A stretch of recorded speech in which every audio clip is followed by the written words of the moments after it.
Ito talagang couple goals namin yung kumain. Busog pa nga kami niyan, panggabi kami, kumakain kami. 4:00, merienda, coffee, or tinapay. Kapag out namin, busog pa kami, kaya napag-isipan namin maglumi na lang. Total, malamig yung panahon ngayon, kailangan namin humigop ng mainit-init.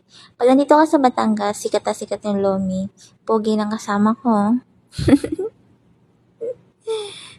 Seryoso yan. Kailangan sarap. Madaming lahok at malasa. Dito palagi kami kumakain ng lumi sa kinakainan naming lumi house. Masarap siya kasi mainit pa, bagong serve, puno pa, maraming lahok siya. May atay, mayroong sangkot siyang pork, di ba? Mapapadami ka ng kanin. Inorder nga namin yan, regular lang kasi busog pa nga kami. Dadala ko ng tinapay, hindi ko na siya nakasamang kainin kasi busog na kami. Tinake out ko na lang.